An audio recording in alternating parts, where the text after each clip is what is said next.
시청자 여러분 안녕하십니까? 지난 5월 8일 우리 문재인 대통령께서는 아픈데도 돈이 없어서 치료를 제대로 못 받는 일은 없도록 하겠다라고 말씀하셨습니다. 이른바 문재인 케어라고 부르는 것인데요. 건강보험 보장성 강화 이 정도로 이해를 하시면 되겠습니다. 미용이나 성형 이런 실제로 아프지 않은데 필요한 부분들 이런 것을 제외하고는 나머지 아픈 부분에 대해서는 기존의 보장보다 훨씬 더 넓은 폭으로 보장을 하겠다 하는 것이 그 핵심입니다. 근데 이 정책이 시행이 되면서 말이 많습니다. 병원을 실제로 이용을 하셔야 되는 분들은 굉장히 좋아졌다. 보장되는 부분이 훨씬 더 많아졌다. 이런 얘기를 하시는 부분도 있고요. 일각에서는 문재인 케어를 하다 보니까 우리 건보 재정이 부실해지고 있다 하고 비판도 합니다. 오늘의 갈증 해소, 문재인 케어 2년, 그 명과 암은 무엇인가? 한성환의 오아시스 함께 가시죠. 오늘 함께 해주실 분 소개해드리겠습니다. 연세대학교 보건행정학과 정영선 교수님 나오셨습니다. 네. 안녕하세요. 안녕하십니까. 네. 지금 건강보험 보장성 강화 정책, 이게 이제 소위 그냥 이름을 붙여서 문재인 케어라고 한 거죠. 이게 어떻게 보면 좀 오바마 케어 이름 같기도 하고. 원래는 이제 언론이 붙인 이름을 그렇죠. 그냥 간행적으로 쓰고 있습니다. 정식 용어는 아니고. 정식 용어는 아니고요. 정식 용어는 이제 건강보험 보장성 강화. 자, 근데 추진할 때부터 이제 소비자죠. 소비자 쪽에서는 기대가 굉장히 컸고. 사실 실제로 혜택을 받는 부분이 굉장히 넓어진 것 같아요. 기존에 전혀 접근 못하던 뭐 MRI라든가 정말 고가 장비로 하는 것들은 안 됐었는데 그런 거 이제 다 되게 했고 하니까 그다음에 병실도 또 상급 병실들 가능해지고 그렇게 되면서 이제 전반적으로는 좋아졌는데 일각에서는 돈을 물수도 쓰는 거 아니냐 배정부실 걱정된다 그런 이야기들이 많이 나오고 한번 짚어보죠. 일단 보장성 강화 정책의 제일 중요한 줄거리들 한번 좀 쭉 설명을 좀 한번 해주시죠. 이제 보장성 강화하면 이제 말이 좀 어려운데 쉽게 얘기해서 건강보험에서 그 급여를 안 해주던 그런 항목을 이제 급여를 해주는 보장한다 이런 보장률을 높인다 뭐 이런 의미인데요. 말씀하신 대로 쉽게 얘기해서 MRI가 전에는 뭐 아주 중증만 심장질환이라든지 2개 개복 뭐 이런 게 하는 경우만 적용이 됐는데 뭐 그런 것들이 적용이 된다든지 뭐 초음파가 상복부 초음파가 전에 안 되던 게 된다든지 뭐 이런 것들이 이제 새로 적용이 되는 겁니다. 그러다 보니까 전에는 그거를 전액 본인이 부담을 하던 것이 이제 부담이 줄어들게 되는 거죠. 그러니까 MRI 초음파 이거 굉장히 비싼 치료잖아요. 근데 그게 하고 싶어도 못하는 분들이 참 많이 있었는데 정부가 뭐 어쨌든 이걸 추진하게 된 배경은 지금 어떻게 봐야 되나요? 원래 이제 의료의 특징이 의료비가 대체로 높고 그리고 보통은 이제 병이 아프면은 심지어는 이제 죽음까지도 갈 수 있는 그런 경우들이 있기 때문에 본인이 비싸다고 해서 이용 안 할 수 없는 그런 상황이잖아요. 그러다 보니까 가게가 이것으로 해서 우리 재난적 의료비라는 표현을 쓰는데 그러니까 재난 상황에 갈 정도로 경제적으로 힘들어지는 그런 경우가 많아서 이 부분들을 줄여주겠다 하는 게 요지입니다. 전체적으로. 근데 우리가 OECD 다른 나라들하고 비교했을 때 이게 이제 내는 자기가 부담하는 부분 대비 또 자기가 받게 되는 혜택을 비교를 해봐야 될 텐데 그럼 우리나라 지금 어떤 정도에 와 있나요? 간단히 얘기하면 우리나라는 이제 건강보험료라든지 보건의료를 위해서 미리 내는 돈은 적고요. 그러다 보니까 의료를 이용할 때 내는 돈은 많죠. 그게 이제 말해서 보장률이 낮다 이렇게 하는 겁니다. 보장률이라고 하는 것이 높으려면 그 돈이 결국은 평상시에 낸 보험료를 많이 냈을 때 하는 거죠. 그래서 전체적인 흐름은 평상시에 보험료를 좀 더 많이 내고 의료를 이용할 당시에 돈을 좀 줄이겠다. 이게 이제 보장률 강화 대책입니다. 근데 지금 나라마다 이제 의료보험 체계가 좀 다르잖아요. 근데 이제 미국이나 이런 나라처럼 사적보험으로 가는 경우가 있고 우리처럼 공적보험으로 가는 경우가 있는데 이 사적보험으로 가는 데는 사람들이 훨씬 많이 내는데 내가 낸 돈만큼 내가 서비스를 받는 구조로 돼 있잖아요, 거기는. 그러니까 많이 내면 많이 낸 대로 더 좋은 서비스를 받을 거란 기대가 있으니까 그래도 좀 부담들이 되긴 하겠죠. 근데 바로 그러한 미국이 대표적인 실패 사례거든요. 그 실패 사례죠. 예, 엄청 많이 내고 실제 받는 거는 그렇게 혜택을 조금밖에 많이 못 받고. 예. 예. 왜냐하면 그리고 사각지대에 있는 사람들도 그렇죠. 많고. 예. 그러다 보니 그게 이제 중요한 게 그 가격이라고 하는 게 중요한데 네. 그 가격 결정이 민간에 맡겨져 있다 보니까 그렇죠. 굉장히 높은 가격에 설정되는 거예요. 그러니까 네, 네, 네. 보험료를 평상시에 내든지 본인 부담을 내야 되는 돈 자체가 커져 버리는 거죠. 네. 근데 이제 일본이나 한국처럼 공보험을 하는 나라는 네. 그런 가격이 너무 높아지지 않게 하는 어떤 공적 기전이 있어서 네. 네. 그 전체 규모가 어느 정도 조절이 되다 보니까 네. 보험료도 좀 낮고 본인 부담도 적어도 유지될 수 있도록 그렇게 하는 제도입니다. 근데 어쨌든 그래도 우리나라가 그 부담이 이렇게 많지는 않은데도 불구하고 예. 가게는 또 보험료 내는 게 상당히 부담이거든요. 예. 그러니까 이제 이게 근데 이제 그 다음이 이제 말씀하신 것처럼 예.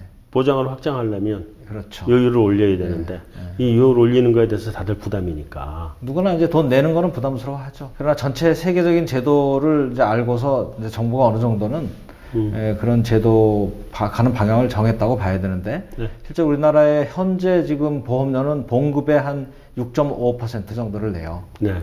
그런데 일본만 해도 봉급의 한 10% 정도 내고요. 네.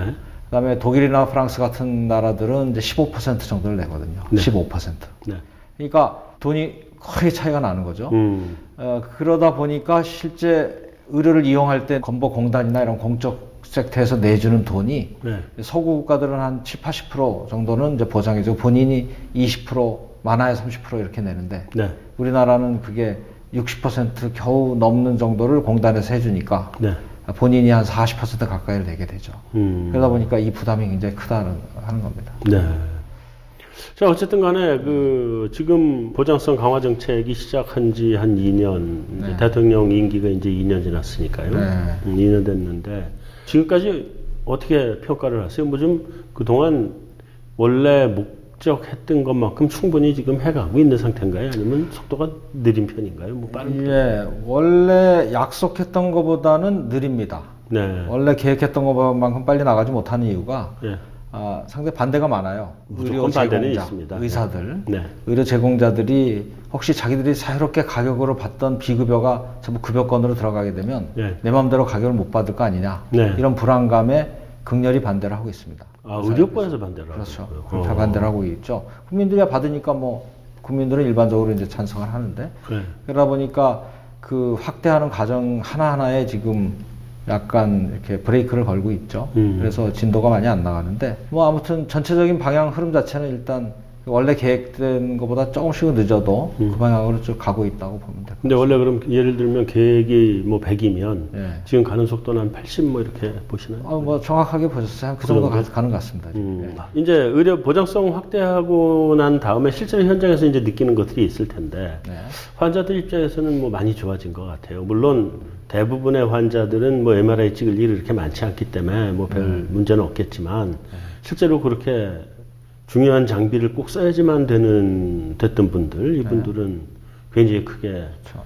혜택을 보실 것 같은데, 그 병원 쪽에서는 또 다른 얘기가 들릴 것 같고요. 네. 어떤 상황인가요, 지금은? 부담이 적어지니까 전에 부담이 많았던 큰 병원들을 다들 원래 가고 싶어 하죠. 네. 그쪽이 뭔가 의료질도 좋을 것 같고 네. 뭔가 한 번에 내 병을 알아내서 고쳐줄 것 같은 느낌들이 있는 거죠. 그렇죠. 그러다 보니까 이제 그쪽으로 많이 몰리다 보니까 한정된 그 병실과 한정된 제공 인력 서비스에 이제 몰리는 그런 현상이 있지 않냐라고 얘기를 하고 있고요. 네. 근데 실제 지금껏 일어난 현상 자체는 그렇게 그 얘기하는 것만큼 몰려 있지는 않아요. 네. 보장성 확대되기 이전에도 네. 이미 상급병실 큰 빅5라고 하는 그런 병원들의 쏠림 현상 자체는 강했던 상황이었어요. 원래부터 쏠림이 네, 그래서 이게 뭐 거기 절약된다고 해서 그 더 심해지지는 그렇게 결과적으로 나타나지는 않았는데 다만 네. 싸지니까 가려고 하는 사람이 많아지니까 네. 상대적으로 가려고 하는데 못 가게 되는 사람들이 많은 거죠. 결국 우리가 이제 그거를 시간 비용이라고 할 수 있는데 네. 시간 비용들이 이제 커지는 거죠. 많이 기다려야 되니까. 네. 그렇지만은 뭐 이제 어차피 정책 선택은 보장성을 확대하느냐 상급병실에 대한 그걸 완화하느냐라는 건데 상대적으로 강조점이 보장성 확대에 있기 때문에 네. 모든 것을 동시에 해결하는 정책이 쉽지 않잖아요. 그렇죠. 그런 점에서 정책 선택 자체는 보장성 강화로 가야 되는 거니까 뭐 감수해야 될 부분이라고 저는 그렇게 생각합니다.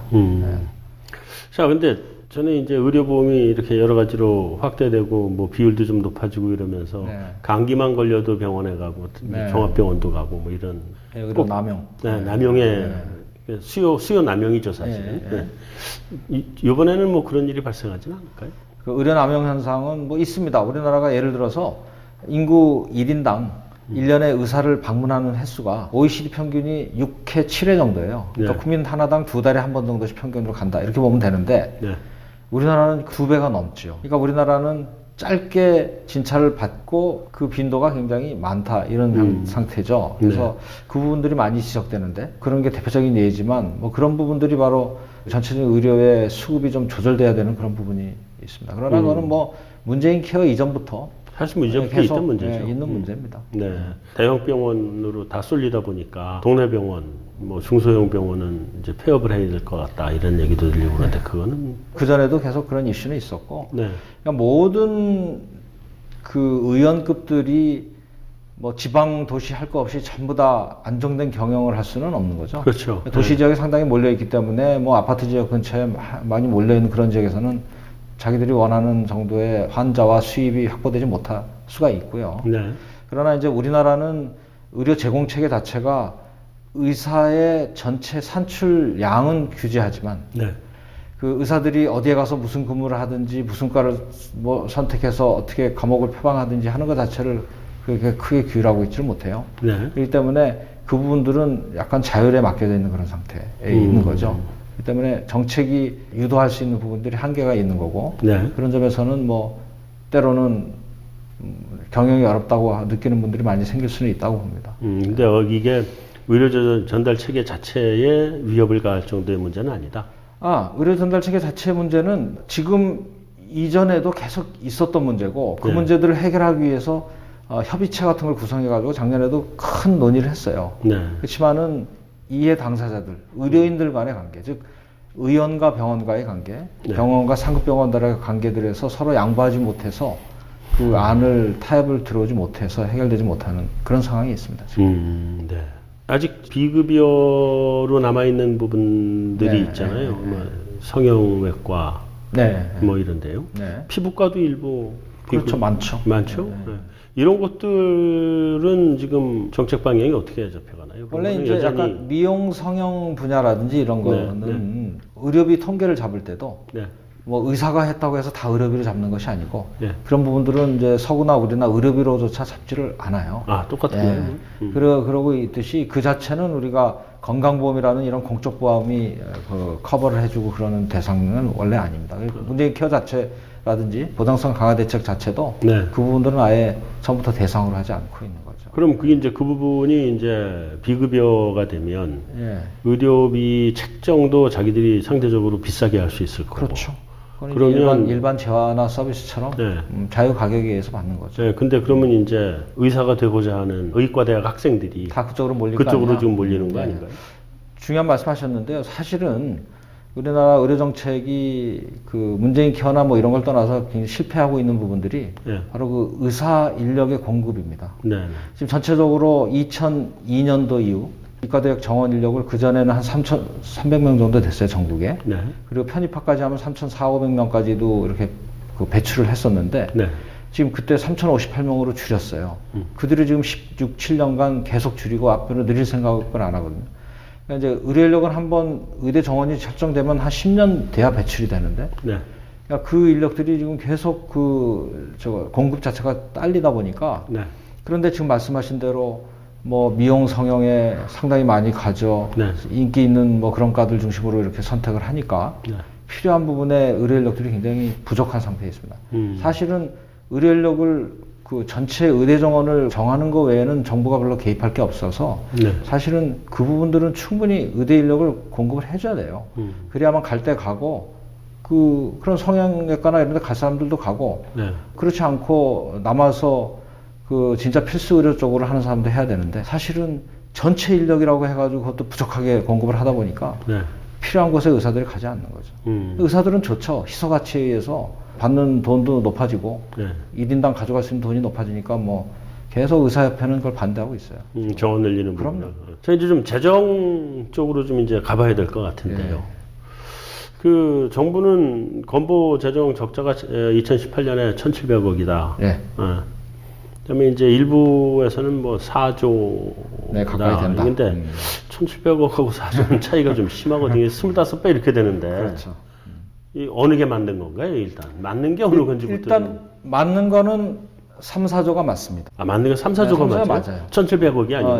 일단 이제 원래 적자는 당해년도에 발생한 서비스에 대한 지불이거든요. 네. 그러니까 이제 지금 현재 현금 수지로 1,700억이 적자라고 하는 거는 2018년도에 발생한 의료 서비스에 대한 지불이나 이런 걸 아직 따지지 않고 그때 그 2018년 말에 그 현금 들어오고 나간 게 어떻게 돼 있느냐 하는 것만 따진 거거든요. 이 때문에 이게 맞는데 다만 건단이 1,770 몇 억이라고 78억 발표한 것 자체는 그 자체는 현금 수지를 발표했으니까 틀린 건 아니죠. 현금 수지로는 그런데 현금 수지 발표한 아직 못 준 돈이 남아 있는 그러니까 나중에 최종적으로 2018년도에 적자가 났냐 흑자가 났냐는 그게 발생한 걸 가지고 따지기 때문에 이제 좀 시간이 지나서 2018년도는 3조 뭐 몇천억이 적자다 이렇게 발표가 나겠죠. 다만 여기서 핵심은 그게 정치적으로 논의가 되는 거예요. 그래서 지금 적자는 나야 되는 상황이에요. 왜냐하면 보장성 강화 약속 자체가 올해 한 뭐 1조 몇천억을 하겠다고 약속을 했고 그렇게 했기 때문에 이 보장성 강화 자체가 지금 20조라고 하는 쌓인 돈이 너무 많으니까 이걸 쓰겠다고 약속을 한 거거든요. 이걸 안 했다라고 하는 거는 그 약속 자체가 제대로 이행이 안 됐다는 거죠. 지금 팩트는 건강보험이 적자가 1,700이 아니라 뭐 2조, 3조 될 텐데 그 정도 적자가 났다라는 사실은 맞는데 그 적자는 바람직한 거다. 이렇게 하는 게 정확한 그러니까 지금 보장을 강화했다는 거죠. 때문에. 그러니까. 그리고 흑자가 많은 게 좋지 않거든요. 20조가 쌓이면 무슨 문제가 있냐면 밤낮 이쪽 건강보험 쪽에서 요구하는 게 국가 재정으로 세금으로 전체 건보 수입의 20%를 대게 돼 있어요. 근데 이쪽에 돈이 20조나 쌓여 있으니까 될 이유가 없는 거죠. 재정 당국이 돈을 댈 이유가 없죠. 왜냐하면 이쪽에 돈 쓸 때도 많은데 건강보험 쪽에다가 20조 쌓인 데다가 왜 돈을 투입하면 제가 예산 당국이라도 안 주죠. 그렇기 때문에 제대로 그 돈을 세금에서 오기로 한 게 오게 하려면 불필요하게 20조를 쌓아놓을 필요가 없는 거죠. 보장성 강화에 쓰이기로 약속한 대로 쓰여야 됩니다. 그러니까 적자가 날게 난 거예요. 그렇기 때문에 그거를 안 났다고 얘기할 필요도 없고 그리고 낮다라는 사실이 필요하다는 사실을 얘기를 해야 되고 비판도 비판을 위한 비판이 아니라 정확히 그 흐름 자체를 알고 비판해야 되는데 뭐 언론이야 할 수 없죠. 일단 또 정치인 야당은 또 할 수 없고 그런 거죠. 그러니까 비판하는 쪽도 있고 또 비판하는 쪽이 있어야 그럼요. 무분별하게 돈을 이렇게 확장해서 쓰는 다만 것도 제가 막아주는 말씀드리는 그 거니까. 팩트를 정확히 이제 그 정치 공방이 아닌 실제를 제가 말씀드리는 거죠. 자, 근데 뭐 정부가 돈을 건보 재정에 돈을 보태주든 안 보태주든 그거하고 관계없이 어떤 형태든지 보험료를 내든지 세금을 내든지 이제 내서 그거를 충당해야 될 거 아니겠어요? 뭐 보험료로 갈 수도 있고 세금으로 갈 수 있긴 할 텐데. 근데 어쨌든 지금 적자를 앞으로 건보가 내는 게 불가피하다 그러면 보험료율이 인상이 이제 불가피한 상황으로 온 거 아닌가요? 지금 소위 문재인 케어가 상정하고 있는 뭐 30조, 40조 이 정부 정권 내에 추가적으로 쓰겠다고 하는 계획대로라면은 보험료율 자체가 3% 이상 인상이 돼야만 되는 걸로 계산이 나와 있어요. 근데 3%로 못 박은 거 아닌가요?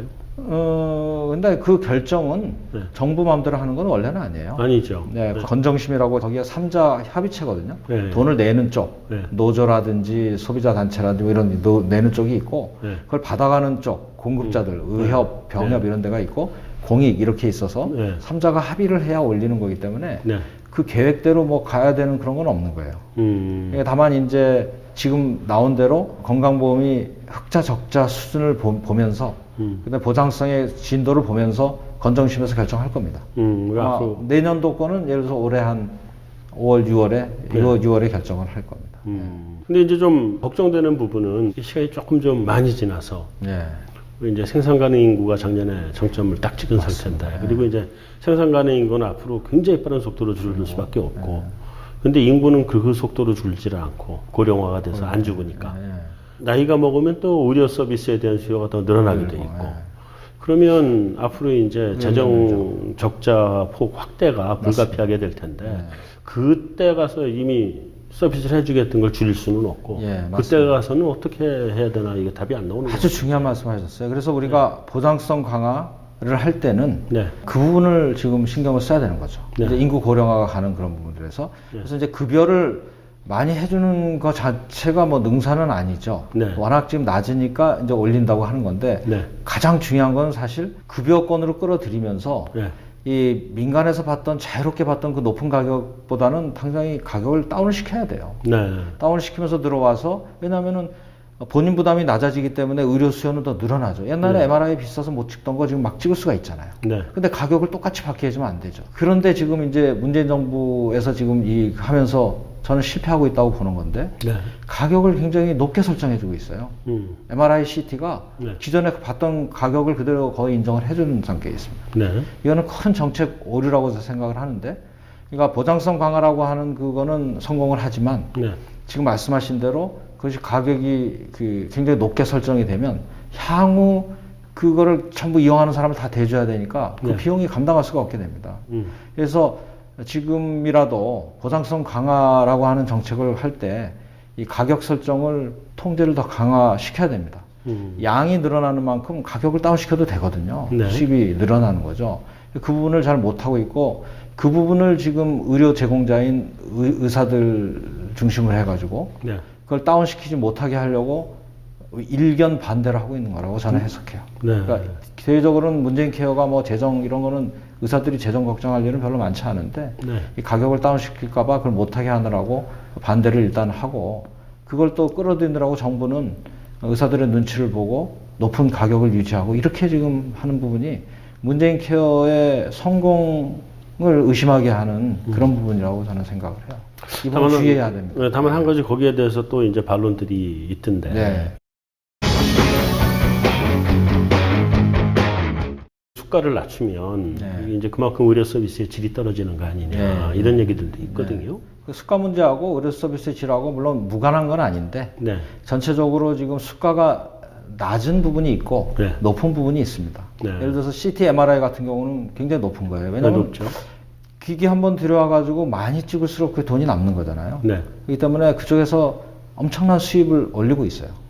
그 상대적으로 의사들이 기술료라고 하는 의사들의 전문성이 발휘해서 진찰하고 이런 부분들이 낮은 거죠. 네. 그래서 바람직한 의료는 그런 진찰료나 이런 의사들의 수기료, 기술료를 높여주고 영상이나 이런 데서 나온 걸 줄여야 되는데 네. 일단은 이제 영상에서 벌던 돈이 줄어드는 거에 대해서는 이제 의료 공급자들은 반대를 하고 있기 때문에 네. 전체적인 조정은 안 되는 거죠. 그렇지만 아무튼 전체 의료비를 보면서 보상성을 강화해야 된다 하는 점에서 그 급여 확대의 의료비 설정, 네. 가격 설정을 굉장히 주의를 해야만 된다 이런 말씀을 드렸습니다. 자, 이제 적립금 문제가 있던데 네. 한 20조 짜였는데 이거는 원래 어떤 상황에서 써야 될 돈일까요?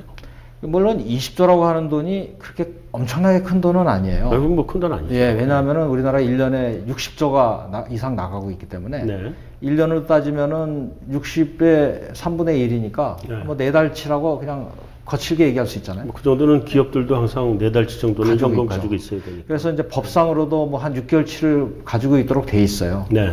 근데 사실은 그 6개월치를 가져야 된다는 사고방식은 옛날에 건강보험이 2000년도 이전에는 400개의 조합으로 나눠져 있었어요. 네. 그러니까 조합이 작을 때는 이 그 안정성이라는 게 불안하니까 네. 6개월치를 가지고 있어야 이 소수가 갑자기 늘어나는 걸 커버를 했죠. 네. 근데 이제 전 국민이 하나로 보험이 되다 보니까 네. 우리의 경험상 20년 가까이 지금 해온 경험상 음. 그렇게 4달치까지 가지고 있을 정도의 큰 현상은 그 거의 뭐 감기가 유행하고 아무리 메르스가 터지고 해도 그 정도의 돈은 안 든다는 게 경험적으로 알아요. 그렇기 때문에 한 1, 2개월치만 가져도 충분히 아무런 문제 없이 버틸 수 있습니다. 네.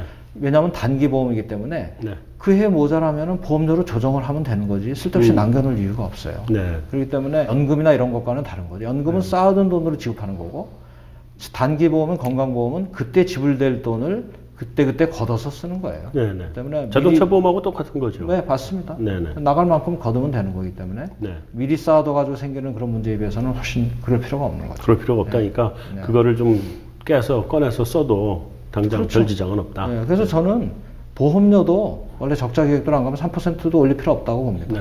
네. 우리가 지금 2003년도에 보험료가 3.9%였어요. 네. 근데 지금 6.5%거든요. 네. 그 퍼센트라고 하는 거는 우리 경제가 큰 것도 늘어나고 거기에 높이가 늘어나는 거예요. 그 네. 부피가 엄청나게 늘어난 거죠. 그렇죠. 그렇기 때문에 이게 보험료 금액 자체는 매년 한 6, 7%, 7, 8% 늘어나고 있는 겁니다. 네. 거기 3%라고 하는 건 보험료 유례 증가를 얘기해요. 네. 네. 그러니까 경제 자체가 월급이 늘어나잖아요. 그렇죠. 그러니까 규모가 보험료 커지니까. 늘어나는 네. 거는 6, 7% 늘어나고 있기 때문에 네. 굉장히 주의해야 될 그런 겁니다. 그렇게 3% 올리는 게 만만한 게 아니거든요. 자, 이제 앞으로 국고보조가 들어오게 돼야 되나요? 이제부터? 예, 원래는 이제 20%를 하게 돼 있어요. 보험료 예상 수입의 20% 이렇게 네. 법에 나와 있습니다. 그러나 네. 강제로 사후 보전하는 그런 식이 아니기 때문에 네. 예산 당국은 그 보험료 예상 수입을 작게 잡아가지고 네. 예산을 작게 잡아놓죠. 네. 그러면 그 예산에서 써야 되니까 항상 부족하게 이제 가고 이런 상태로 계속되고 있습니다. 그런데 사실 국민이 보험료를 통해서 내든 세금을 통해서 내든 크게 보면 국민이 부담하는 거예요. 네, 다 국민이 국민이 부담하는 거기 때문에 오히려 세금을 통해서 내건 보험료를 통해서 내는 거는 비슷한 성격이고 네. 이런 사전 지불해서 내는 돈을 좀 늘리고 네. 당장 의료 이용할 때 내는 돈, 즉 본인 부담을 줄이자 하는 게 보장성 강화잖아요. 그러니까 네. 그 포커스는 거기에 있는 거지. 네. 국고 부담과 보험료 부담의 거에는 덜 있어요. 다만 지금 현재 여러 구도상 노조라든지 뭐 이런 쪽에서는 그 보이스가 큽니다. 네. 건정심 안에서. 네. 노조나 이런 입장에서는 그 근로 단계에서의 보험료를 내고 이러는 거에서 내는 것보다는 네. 좀 세금이라고 하는 일반적으로 걷어들여서 더 많이 부담하면 이제 이게 당장 주니까 그걸 네. 더 강조하는 거죠. 그러나 전체 공공정책을 하는 입장에서 볼 때는 어느 쪽에서 나오든 그 돈이 오히려 세금이 더 형평성이 더 클 수도 있고요. 네. 그렇기 때문에 뭐 세금에서 더 많이 걷어서 이쪽을 줄여야 된다라고 그렇게 강하게 요구하지는 않습니다. 네. 네, 알겠습니다. 이 재정적인 문제까지 한번 쭉 봤는데 네. 보장성 강화 정책하고 관련해서 속도 이게 네. 충분히 지금까지 2년 동안에 계획했던 대로 다 왔느냐, 네. 아니면 못 간 부분이 있느냐, 그거 어디까지 할 거냐 하는 문제. 네. 그다음에 이제 앞으로 한 3년 동안에 추가로 해나갈 것들이 있을 텐데 네. 그런 부분들은 앞으로 이제 어떻게 해나가야 될 것이냐 예. 하는 부분이 가장 먼저 걸리는 것 같거든요. 예. 그게 이제 뭐 한 80% 90% 정도 속도 내고 왔으면 전 그 정도면 충분히 할 만큼 다 했다고 보긴 하는데 네. 앞으로 이제 남은 과제들이 어떤 과제들이 남아 있나요? 그러니까 이제 그 계획은 다 발표가 돼 있어요. 예를 들어서 아까 MRI 같은 경우가 이제 우리가 가시적으로 느끼는 보장성 강화 항목인데 그렇죠. 예, 예. MRI가 문재인 정부 들어와서 확대되기 이전에도 되는 분야가 있었어요. 네. 두부라든지 심장에 어떤 중환 수술한다든지 이런 경우들을 위해서 필요해서 찍은 거는 이제 됐었거든요. 네. 근데 이제 그게 점점 최근에 둔부라든지 또 가벼운 영역까지 확대되고 전체적으로 MRI가 확대되는 거는 계획이 다 나와 있는데 2020 뭐 몇 년까지 한다고 이런 식으로 나와 있는 거죠. 네. 초음파도 확대되는 게 다 나와 있고 네. 그 외에 각종 비급여로 한다라고 해서 규정에 나와 있는 것들이 있습니다. 여러 가지 이유로 네. 그런 항목들을 급여권으로 끌어들이는 작업을 이제 하고 있는 거죠. 네. 그래서 그 계획에 따른 항목대로 이렇게 들어오는 작업들은 이제 계획에 나오는 대로 이제 가는 것. 되는 거죠. 전체적으로는 아마 정부가 약속을 일단 해놓고 있기 때문에 그 항목은 가게 될 가능성이 높아요. 왜냐하면 항목 하겠다고 설정이 돼 있는 걸 안 하면 담당자들이 직무유기가 되기 때문에 네. 대부분은 무슨 일이 있어도 합니다. 항목으로 올라간 건 하죠. 중요한 거는 그 항목으로 하는 과정에 이걸 가격을 얼마나 설정할지 네. 그리고 세부 내용에서 어떻게 급여를 할지는 이제 그때그때 정하게 돼 있는데 네. 하도 이 의료 제공자들이 반대를 하고 뛰쳐나가고 하니까 네. 그걸 끌어들이느라고 그 요구들을 너무 많이 들어주고 있어요. 네. 그래서 가격 설정을 너무 높게 해주고 그러다 보니까 전체 의료비 자체가 지금 되게 커지고 있어요. 그래서 네. 한 말씀드리면 우리가 GDP 대비 몇 퍼센트를 의료비를 쓰느냐 하는 게 지표인데 네. 우리가 항상 OECD 평균이 지금 8.9%, 네. 9%가 좀 안 됩니다. 네. 근데 한국이 최근까지 해도 7% 이런 데였는데 네. 지금 2018년 작년에 8%를 넘어가기 시작했어요. 그러니까 OECD 평균은 이렇게 옆으로 똑같이 8%, 9%가 10년 이상 늘질 않는데 네. 한국은 4년에 한 번씩 1%포인트가 늘어나요. 네. 그래서 지금 아마 이 스피드로 그대로 가면 내년 후년이면 OECD를 넘어가게 돼 있습니다. 그래서 이 어마어마한 부담이 보험료의 인상이라든지 네. 보험료 인상이 안 되면 본인 부담이 그대로 남게 되죠. 그래서 이걸 주의해야 되고 네. 그다음에 예를 들어서 CT, MRI를 해주면은 네. 그 전제는 비급여로 했던 것들을 다 급여권을 끌어진다는 전제가 돼야 되는데 네. 지금 현재 상태로 가게 되면 비급여로 또 받을 수도 있는 거예요. MRI로 들어오면은 이거는 환자들이 찍어달라고 그랬다고 해가지고 관계없는 것도 찍더라도 네. 막기가 한계가 있어요. 네. 그래서 정부가 그 부분을 확실히 해줘야 됩니다. MRI, CT가 들어와서 이제 급여권으로 된 이상 앞으로는 다른 데로 비급여로 자유 마음대로 가격으로 받는 거는 없애야 된다라고 분명하게 확인을 해줘야만 이 정책이 의미가 있는 거지. 그동안에 보장률이 계속 안 올라갔던 거는 급여권으로 끌어들이면 비급여는 비급여대로 계속 또 새로 만들어지고 네. 이러다 보니까 의료비 전체가 늘어나고 건강보험에서 해주는 비율은 별로 변화가 없고 이게 지난 10년의 경험입니다. 네. 이걸 반복하지 않는 게 제일 중요하죠. 이제 우리 GDP에서 의료비 차지하는 비율이 8%를 갔다고 그러셨는데 넘어갔어요. 넘어갔다고 드디어. 하셨는데 네, 처음입니다. 네, 이게 이제 결국은 재정 문제가 되지 그렇습니다. 않겠어요? 그건 국가 재정이, 전체. 네, 국가 전체 재정의 문제가 될 텐데 이 그 가격 조정하는 부분, 그 부분을 말고는 이거를 어떻게 다른 뭐 방법들은 없는 건가요? 지금 가격 말씀하셨는데 의료비라고 하는 거는 PQ거든요. 예, 예. 가격과 Q 물량이죠. 예, 예. 결국은 예. 거기에 이제 몇 가지 다른 변수들이 들어가는 그런 건데 네. 전체적으로 물량 자체도 계속 늘어나고 있어요. 네. 근데 가격 P는 우리나라에서 어떻게 결정되냐면 건보공단하고 그 예를 들어서 의사협회, 병원협회 이 공급자 단체가 협상을 벌이게 돼 있어요. 네. 그것이 만들어지는 게 5월 말까지입니다. 그러니까 지금 한참 그 협상을 벌이고 있는 시기예요. 네.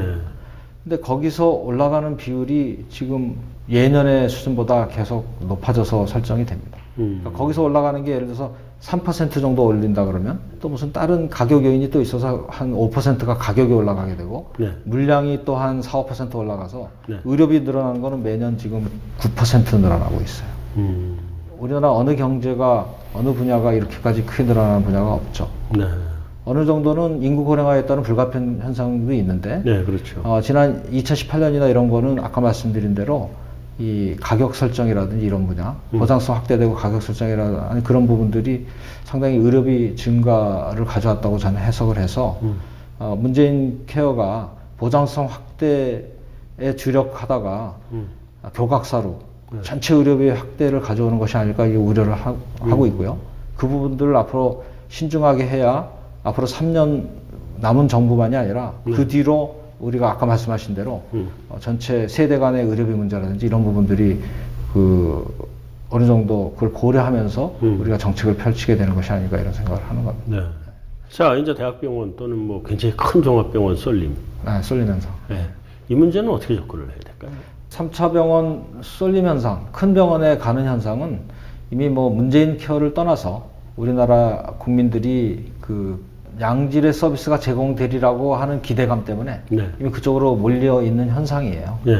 그래서 이 현상 자체를 바꾸는 거가 어떤 정책 한두 개의 변화로 이루어지는 그런 사안은 아닙니다.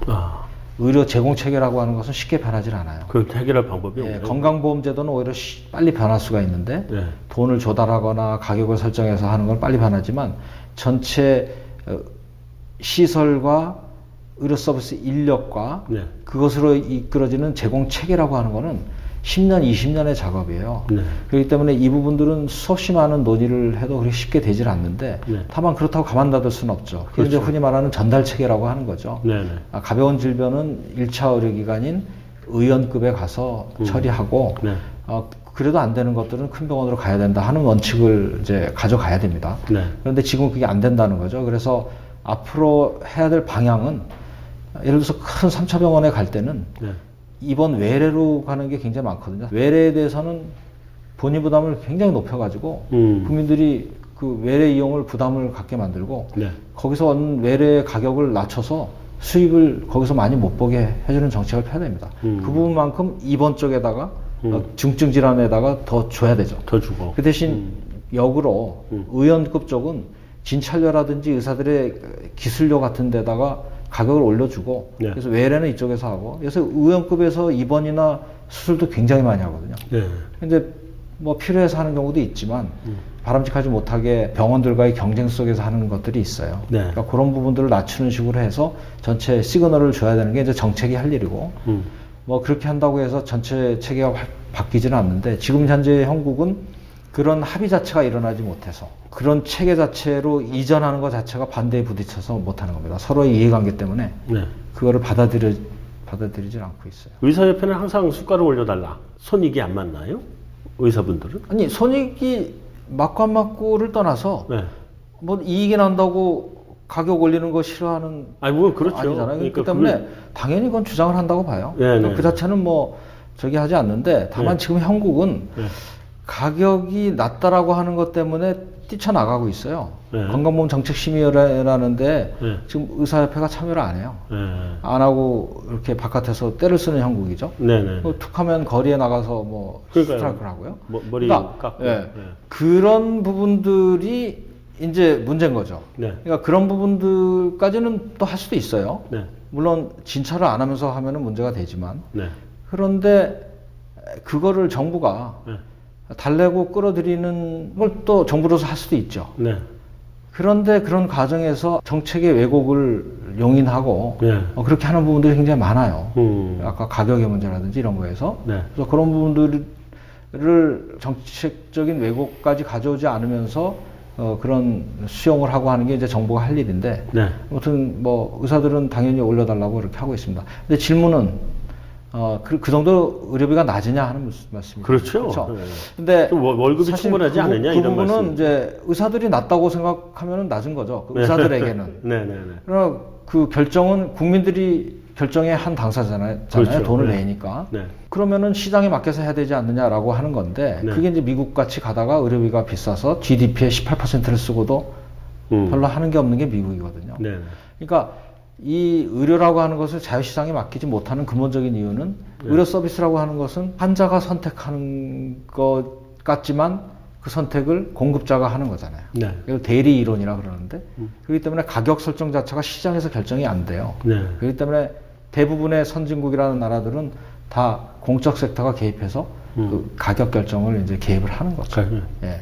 그런 점에서 볼 때 전체적으로는 그러면 어떠냐 하면은 우리나라 의사 공급 수가 임상 의사 수가 1000명 대비 2.2명이에요. 네. 한의사 포함해서 2.2명이고 네.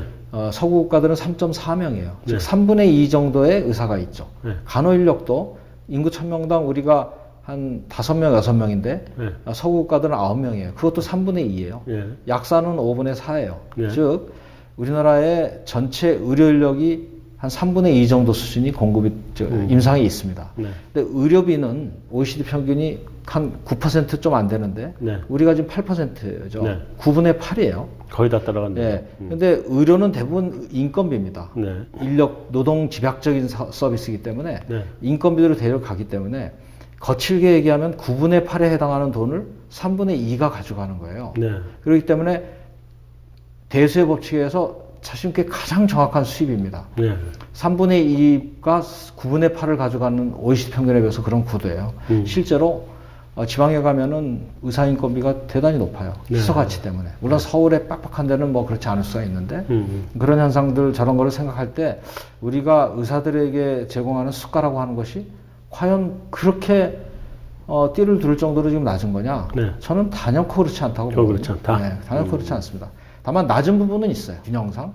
바로 그런 부분들을 우리가 진찰료라든지 이런 부분들을 올려줘야 되겠지만 진찰료만 올려주는 걸로 하면 안 되죠. 그 대신 높은 부분을 낮추는 작업이 병행이 되어야만 되겠죠.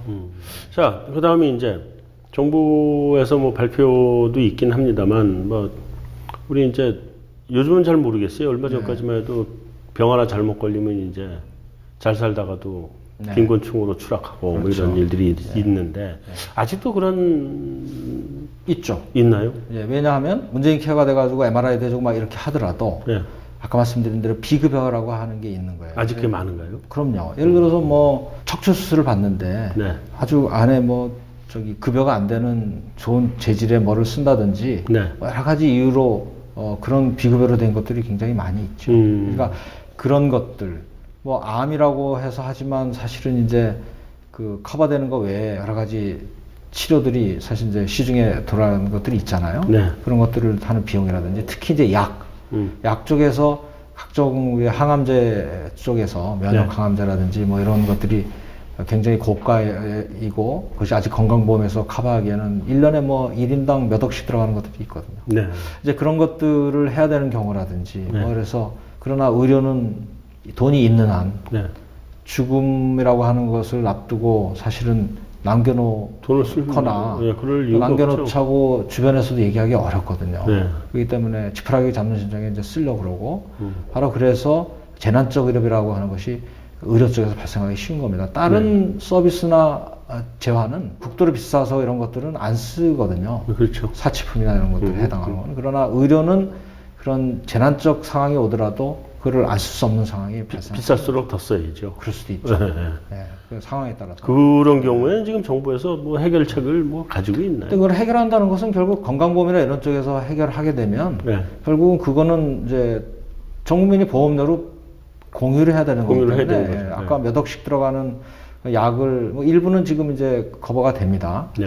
근데 그걸 일반화시키기에는 뭐 정부나 공단이나 보험 당국으로서도 한계가 있는 거죠. 너무 돈이 많이 그래서 이제 들어간다. 그거를 여러 가지 기전을 통해서 차츰 확대는 하고는 있습니다만은 네. 그런 거는 이제 사회적인 합의라든지 뭐 이런 것이 좀 필요한 거죠. 그래서 아직까지는 거기까지 이렇게 본격적으로 접근할 수 있는 뭐, 여건은 아니다. 안 됐다 됐다의 문제라기보다는 네. 그 중에 일부는 되고 네. 다 되지는 못하고 다는 그런 못하고. 거죠. 예. 예. 자, 이제 뭐 한 가지 또 있습니다. 네. 이제 저도 실손보험이 들었는데 네. 제일 아까운 게 지금 실손보험료인데 실손보험 들어놓고 청구를 해본 적이 한 번도 없는 것 같아요. 병원을 가지 않아서. 근데 이제 공적보험에서 이거를 더 많이 커버해주면 네. 실손보험은 그만큼 나가야 될 보험료가 줄어드는 건데. 당연한 거죠. 예. 이 부분은 지금 그럼 이쪽 실손보험료는 좀 낮춰야 되나요? 어떻게? 낮춰야죠. 양쪽 간의 관계가 지금 정리가 될 되고, 텐데. 사실은 이제 우리 같이 공보험이 전 국민을 강제적으로 들어오게 커버하게 이렇게 돼 있는 체제. 네. 그리고 보장률이 좀 낮긴 하지만 그래도 이렇게 전체 서비스를 제공하는 체제에서는 네. 실손보험의 역할이 별로 많지 않아요. 의미가 없죠. 네, 의미가 없는 거예요. 네. 더욱이 급여를 늘려주고 있는 상황에서 실손보험의 역할이 별로 없습니다. 네. 근데 실손보험은 그 굉장히 큰 산업이잖아요. 네. 산업의 입장에서 볼 때나 금융당국의 입장에서 볼 때도 네. 자기 기업이나 자기 해당 산업이 네. 세잔해 가는 거를 놔두고 싶지 않겠죠? 네. 네. 그렇기 때문에 이 부분들을 어떻게든지 이제 유지시키려고 하는 노력을 하게 됩니다. 근데 다른 산업과는 달리 의료 서비스와 관계되는 거는 국민이 부담이 아까 말씀드린 대로 굉장히 여러 부담을 하게 돼요. 네. 그래서 사실은 실손보험의 역할이 줄어드는 것만큼 실손보험이 줄어야 되는데 그러지 못하는 게 현실이고요. 줄이긴 싫겠죠. 또 하나의 문제는 실손보험이 공보험에 큰 영향을 주고 있어요. 실손보험이 예를 들어서 공보험에서 급여를 할 때 그 네. 급여가 좀 다 해주기는 좀 아직은 충분히 필수성이 약하다. 이런 경우들은 본인 부담을 50%, 80% 하게 해요. 네. 그걸 우리가 예비급여라고 하고 전에 선별급여라고 하는 건데 거의 문재인 교가 굉장히 강조하고 있는 게 예비급여입니다. 네. 그러니까 급여성이 약하더라도 그걸 본인이 80% 내더라도 급여권을 끌어들인다 네. 하는 건데 그렇게 하는 거는 그래도 20%, 50%라고 하는 것이 어느 정도 작동을 하는 건데 네. 그거를 만약에 사보험에서 해준다. 그럼 본인이 느끼는 가격은 제로잖아요. 그렇죠. 그러면 본인은 보험료 냈으니까 공짜인데 조금이라도 뭐 가치가 있다 싶으면 그냥 해야 되잖아요. 그렇죠. 근데 더군다나 의료 공급자들인 의사들은 실손보험을 가지고 있느냐를 물어보고 가지고 있다 그러면은 권하잖아요. 네. 그럼 바보가 아닌 이상은 안 할 이유가 보험료 없죠. 냈는데 안 할 이유가 없죠. 네. 그러면 그것이 공보험에도 급여 청구가 들어오고 나머지는 실손보험에서 해주잖아요. 네. 그러면 실손보험의 문제만이 아니고 공보험에 큰 영향을 주고 있는 게 지금의 현재 상황입니다. 네. 지금이 아니라 20년 전부터 실손보험이나 이런 쪽들이 확대되면서 네. 지금 현상이라서 이제 이거를 해결하기 위해서 지금 공보험과 실손 민영보험과의 연계를 해서 서로 조정을 하는 그런 법이 국회에 지금 아마 계류가 돼 있을걸요. 네. 뭐 그런 상태라서 그 부분들이 빨리 통과가 돼서 뭔가 이 조정을 하지 않으면 아까 같은 반사이익의 문제라든지 뭐 이런 실손보험이 공보험에 미치는 악영향 뭐 이런 것이 해결되지 않아서 그런 부분들을 반드시 이제 해결해야 될 거로 생각을 합니다. 지금 여의도에서 하는 것들 보면 빨리 안 될 것 같은데. 예. 일단은 계류가 돼 있으면은 하겠죠. 예. 원칙적으로 해야죠. 자, 교수님 지금까지 말씀 잘 들었고요. 마지막으로 이제 우리 정부가 병원비 걱정 없는 사회.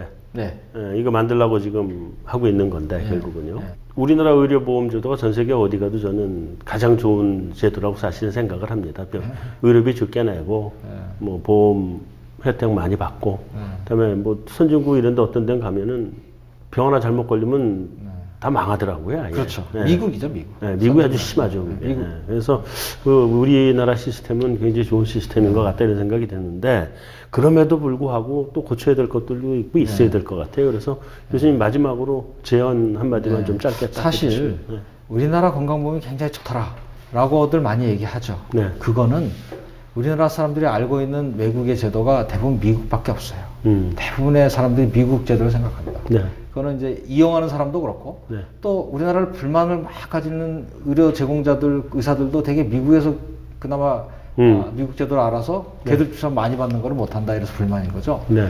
그러니까 미국이 워낙 그 18%나 돈을 쓰면서도 국민은 건강 수준은 낮고 의료 이용할 때는 부담스러워서 오바마가 밤낮 저렇게 한국을 부러워한다고 할 정도로 하니까 좋다는 거죠. 제가 이 말씀을 드리는 거는 제가 OECD에 근무를 했어요. 유럽형 컨트리 중심에. 네. 서구 국가들을 보면 다 우리나라처럼 이렇게 공보험이 적절한 정도의 그 모니터링을 하고 유럽 있어요. 쪽이 많이 그렇죠. 네. 네. 대부분의 OECD 국가들이 그렇게 하고 네, 있어요. 네. 그래서 이제 그런 나라들, 일본이나 뭐 이런 나라들 볼 때는 우리나라가 개선해야 될 점이 많이 있습니다. 그게 바로 비급여로 방치해둬 가지고 마음껏 그 불필요한 것들도 받게 한다든지 뭐 네. 이런 부분들을 적절하게 급여권에 끌어들여서 네. 모니터링도 되고 공적 섹터가 정보의 비대칭성에 개입해서 그거를 환자들과 소비자들에게 정보를 주고 하는 이런 절차들 네. 이런 것들을 확대해 나가는 것이 굉장히 필요하고요. 네. 그런 점에서 문재인 케어가 아까 말씀드린 여러 가지 부작용도 지금 뭐 계속 그 우리가 주의를 해야 되지만 네. 일단 보장성 강화가 노무현 정부 때부터 시작을 했지만 네. 이명박 정부, 박근혜 정부 다 보장성 강화를 최우선 정책을 했어요. 그런 점에서 차이가 없습니다. 다만 문재인 정부는 비급여로 있는 거는 전부 다 끌어들이겠다라고 하는 굉장히 극단적인 얘기까지 한 거예요. 네. 그런 점에서 저희가 굉장히 지지를 한 거죠. 네. 그러나 아까 같은 여러 가지 그 가격의 문제라든지 이런 부분들은 계속 주의하면서 확대를 해야 된다 이렇게 말씀드리겠습니다. 잘 알겠습니다. 오늘 나와주셔서 감사합니다. 네. 네. 병원비 걱정 없는 나라 또는 병원비 걱정 없는 노후 이게 우리 모두가 바라는 그 나라의 모습일 겁니다. 근데 가장 걱정되는 게 나이가 먹어서 경제력은 없고 병원비는 더 들어가야 되고 근데 이런 부분을 우리 정부에서 이제 해결하겠다 하고 팔 걷어붙이고 나서서 가급적이면 공적 영역에서 모든 비용들을 커버하겠다 하고 있습니다. 굉장히 좋은 방향이고 이 방향으로 앞으로 정책이 꾸준히 진행돼 나갔으면 하는 바람입니다. 반면에 이렇게 진행이 됐을 때 우리 국민들이 부담해야 되는 병원비 부담, 세금으로 내는 것이었든 의료보험으로 내는 것이었든 어느 쪽이든 간에 다 우리 국민들의 주머니 속에서 나오는 돈이고 그 돈을 그래도 어떻게 하면 선진국의 적정 수준을 뛰어넘지 않게 한 뭐 9%, 8% 이런 정도 선에서 그걸 해결할 수 있게 만들 것이냐 하는 것 또한 우리의 숙제인 것 같습니다. 그래서 문재인 정부 앞으로 3년 남았습니다. 앞으로 남은 3년 기간 동안에 보장의 영역은 넓히고 또 보장해주는 그 급여율은 높이고 반대로 우리 국민들 주머니에서 나가는 건강보험료나 세금은 최소화할 수 있는 그런 묘안을 짜내주기를 바라보겠습니다. 한성원의 오아시스 여기서 마치겠습니다. 수고하셨습니다. 이거 결론이 아주 뭐 확실하네요.